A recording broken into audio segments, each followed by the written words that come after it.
Hi everyone, today we're going to talk about magnesium. Who should take it? Why should you take it? What type do you take? How do you take it? How do you dose it? We're going to address all of these common questions over the next few minutes.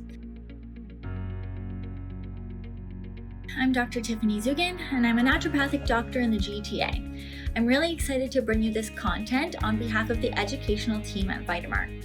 We're partnering to provide these videos to address common questions and concerns related to natural supplements and treatments. Before we get into the nitty-gritty about magnesium, I do want to mention that just because supplements are considered natural, it doesn't necessarily mean that they are without side effects or risks. So please do your due diligence before you try something new and ask your healthcare providers all the questions you might have. Magnesium is one of the few things I recommend very frequently. It's important for over 300 biochemical processes in the body, and it can really have profound effects when we apply it and dose it correctly. It's important for immune health, it's important for maintenance of heart rhythm, it's important for bone health, it's important for muscles and nerves, so we really can help a lot of different things with just one simple supplement. The problem a lot of people have with magnesium is that there's tons of different kinds to choose from. That can make it really tricky to figure out what one you should pick. It can also be really disheartening if you spend your money and try a supplement and you don't see the effects that you expect from it. And in reality, it could just be that you've chosen the wrong type or you haven't dosed it quite right. We'll start with the most common and most easily found magnesium in this video, and then we'll kind of work from there. And I'll provide some specific product recommendations along the way if I have them. Okay, so first is Magnesium Bisglycinate. This is by far the one I prescribe most often in my practice.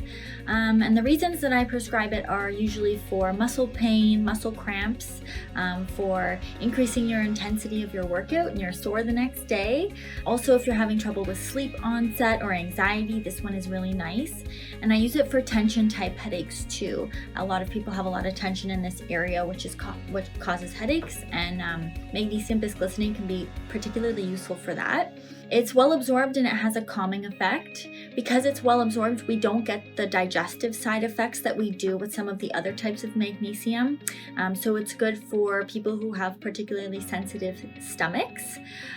This is also the one we might use for blood pressure support if someone has a sensitive gut. My favorite Magnesium Bisglycinate is the Canprev Magnesium Bisglycinate. I keep it on hand at home because it's so great. It's a good dose, it's effective, and it's gentle for those with a sensitive gut. You can get it as a powder too if you don't like taking capsules, and I usually recommend my patients take this before going to bed at night because it can also help with sleep onset. Next up is Magnesium Oxide. This is the one for constipation. This one is the strong laxative, and it's an osmotic laxative, just like magnesium citrate, which we'll talk about next. This one is really poorly absorbed and it causes loose stools. So if constipation is not the reason that you're taking magnesium, then don't choose this type. I see this also in a lot of formulas as a filler because it's kind of cheap and cheerful. And because this one is alkaline or basic, it can also decrease heartburn or be used as an antacid. This can be a bad thing for people who don't need the antacid part of it. We can cover the effects of low stomach acid on digestion in a future video. But like I said, this one causes loose stools, so we can get cramping and nausea when the dose is too high. So be careful when you're starting here. Start low and go slow. Magnesium oxide is not something you need to spend a lot of money on, so don't worry about the brand too much. It also comes as a powder or capsule, so you can choose your preference. If you're shopping, Vitamart.ca, Now brand has a magnesium oxide powder with a relatively low dose, so that's good for starting out. I also like the Saisu magnesium for a starting dose, and Nature's Bounty, it has a good one that's a bit higher dose if you know that your body will tolerate it. Next is magnesium citrate. So this one's another osmotic laxative, so another one for constipation.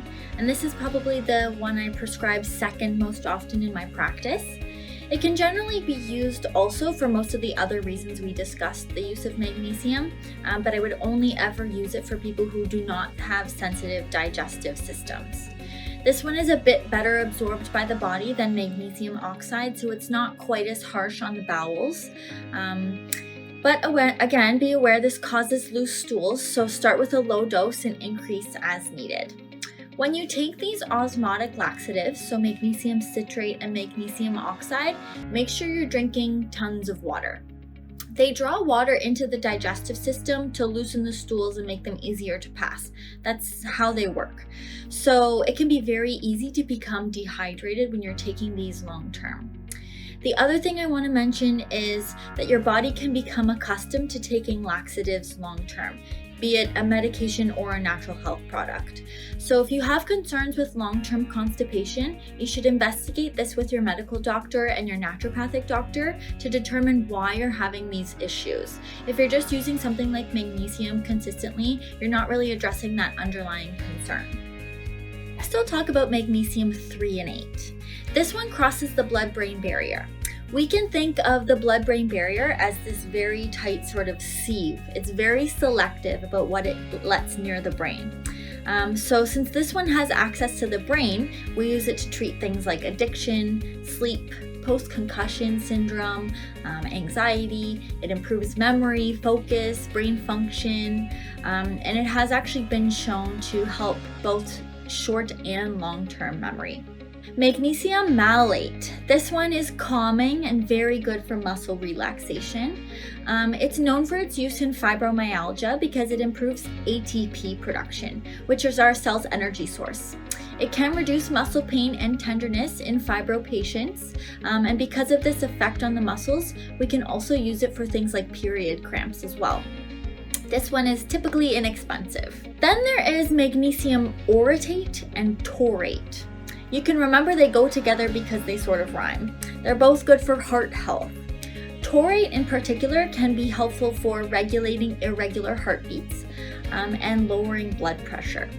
There's a product by AOR called CardioMag, which is just magnesium orotate if you're interested in that one. So that was a lot about magnesium. To finish off, we'll just do a quick recap. If you've got constipation, go with magnesium oxide or citrate. If you're struggling with sleep, muscle soreness, try magnesium bisglycinate. If you want to boost your mental function, go with magnesium threonate. And if you want to focus on your heart health, go with magnesium taurate and orotate. I just want to remind you that there are some great and very healthy food sources of magnesium too, so try to incorporate more of those into your diet. Thanks so much for watching. Again, I'm Dr. Tiffany Dzugan. I'm a naturopathic doctor in the GTA, and on behalf of Vitamart and the educational team, I hope over the last few minutes, I've helped you with your magnesium choosing conundrum.